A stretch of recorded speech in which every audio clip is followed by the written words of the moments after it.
guys, it's Joshua Reviews. Okay. So after this abomination, which would probably, by the way, I probably should have mentioned this. This will probably go in like my top, this would probably be in like the top 10 worst films I've ever seen. But it would be like number 9, you know? So, you get lucky.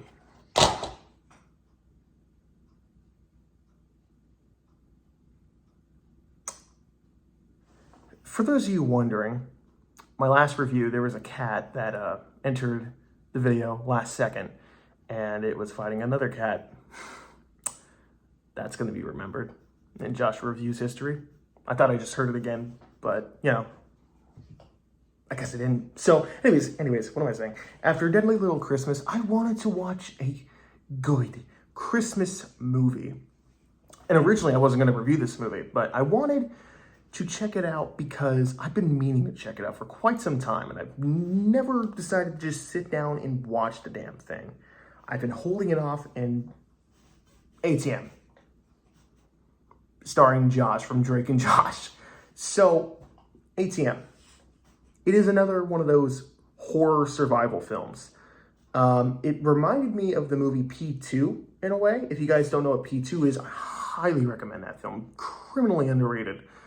But ATM, it's about this guy who really wants to go out with this girl, so he decides to drive her home because she's going to be changing jobs, and he feels like he's missed his chance. So last minute, he sets up a date, and his friend tags along, and he's like, hey, you're my ride home. So he's like, all right. So they go to the ATM to stop for money, and when they get there, they go to the ATM booth, and they all three of them decide to get out and go to the ATM booth.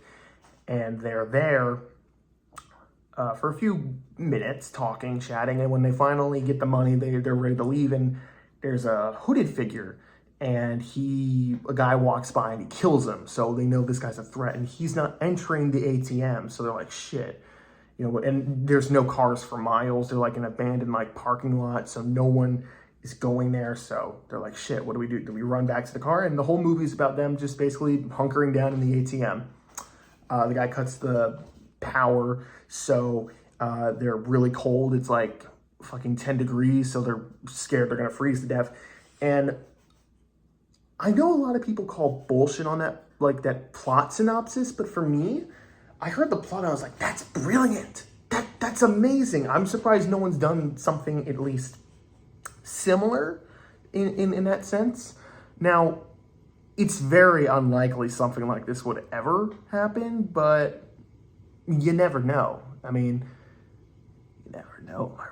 I'm just kidding. I mean, most likely this would never happen, and if it did, it would not be to this extreme, because the guy in this movie is insane. The killer. He does outlandish things, and it's explained in the first like 20 minutes, or what am I saying, the first like 5 minutes of the film, that he has set this up. He has like a plan of everything that is, you know, going to happen this night.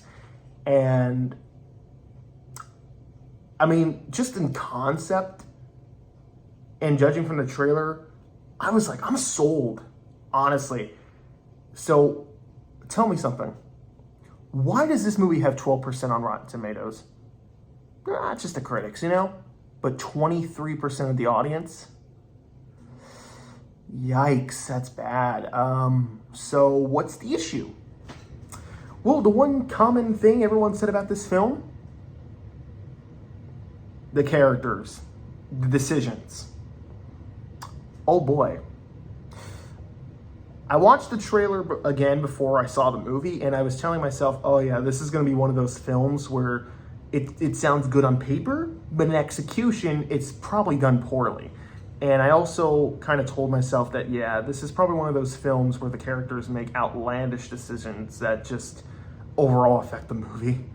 Now, I typically don't mind characters making bad decisions. After all, I loved Halloween Ends, and those characters made probably the dumbest decisions in film, in horror film history, but it was all to serve the point and the message of the film that mob mentality little fucking sucks, and that it was Michael Myers' effect on the town of Haddonfield. But this is different because it's a life or death situation. It's a survival situation. So there's different things that come to it. Now, I will just say this. I liked our characters. I know a lot of people shit on these characters, but I like them. Specifically, the main guy who doesn't want to be in this situation at all, but his best friend is kind of being annoying, being the third wheel, because he's trying to set up a date with this girl that he really likes, and she's nice. I like the chemistry they had. It's a little awkward at the beginning, and you legitimately want to see them get together in the end. Before things head south. And yeah, I like the two main leads, the girl and the main guy. Josh, who's from Drake and Josh. I forget his last name, so forgive me. I didn't grow up with Drake and Josh. I grew up with like Carly and Victorious. I've been meaning to watch Drake and Josh, but I know him from Red Dawn. Anyone know that movie? Stars Josh Hutcherson. Anyways, so let me just first off say this before I go into my complaints, because I do have some things to say. I think all the actors do a good job. I think the acting is good. I like the two main leads. The guy that Josh plays, he's meant to be unlikable. He's meant to be the, not the logistic type. He's not the guy who rationally thinks. God! But yeah, you can tell what everyone's character motivation is set up, and it all works very well. The first, I'd say 20 to 25 minutes, I was really invested, and I was thinking, wow, this is going to be a really good film. And then the third act, or what am I saying? And then like the 30-minute to 35-minute mark hits, and lo and behold, that's when the characters start making dumb, irrational decisions. The first mistake they made, and I want to point out these decisions because I don't believe anyone would not do this. They're in this booth, right? They are literally in this booth. This booth, the guy is right here. It's one guy. And it's three of them. Not once, and I mean not once, do they ever think, why don't we all just, throw hands?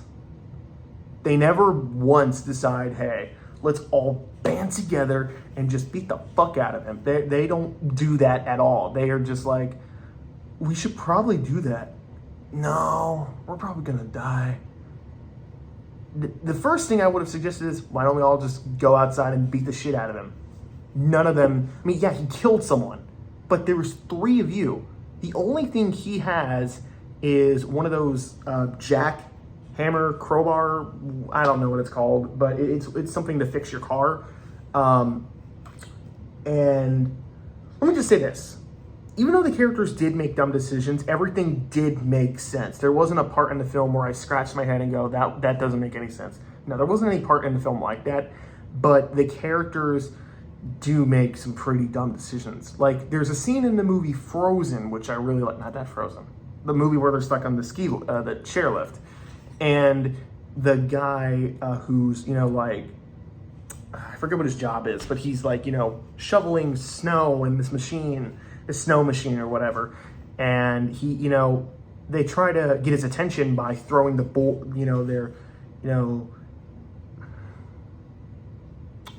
I can't think right now. I'm trying to think of what it's called. They're snowboards. That's what it's, they're snowboards. They throw down their snowboards to try to get his attention, and he misses. But not once do they ever decide to, maybe at that point jump down. I know it sounds stupid, but in that point, it's like, it's live or die.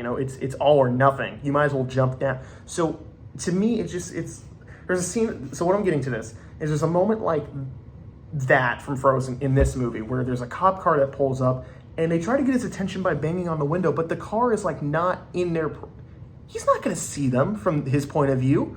So immediately what I was thinking was, okay, all three of them should go out and try to get his attention, wave their hands, do anything to get, the guy could rush at you, but it's live or die. It's all or nothing. You got to make a decision quick. They didn't do that. They just were like, hey, we're banging on the glass. Can you hear us? Even though he's like, here they are. Here he is. Can't even see it. Yeah, I can't. If he was like this, then maybe. But no, he's over here. Can't fucking see him. It's dumb. It was dumb. But, you don't think when you're in a tough situation, Hell, I've been in plenty of situations where I did not make a rational decision. I did not make a smart decision. Let me tell you that. There have been plenty of situations like that. But nonetheless, as a viewer, it's a little frustrating. I wasn't annoyed to the point where I was like, okay, this movie sucks. But there were moments like that where I'm like, okay, that's distracting. You know what I mean? Like, it didn't turn me off. It wasn't like a turn off for the film. It was just like, okay, that's kind of dumb. I think there's another moment when Josh's character tries to make a run for it, and spoiler alert, he hits his neck on a wire that the killer trapped, and the two characters that are in the ATM, they don't run out to help him. They just kind of stay there because they think they'll be safer. Like, here's the thing you got to ask yourself, right? This guy clearly can get in the ATM. They established that because they're like, wait, the door's not locked. An ATM booth is supposed to, like, you can only open it with your card. If you don't have a card, you can't get in. But the door is broken, so the guy can just get in, right? So he knows he can get in, but he's choosing not to. Okay, the only way you're going to get out of this is if you don't play by his rules. So at that point, it's live or die. Go save your friend. Go do anything. Make a run for it. There's a part where the main character goes to his car to try to get, the girl's phone, and he drops it, of course, because, but he doesn't make another attempt to run for it. I feel like any of them could have clearly outrun this guy, but none of them did that.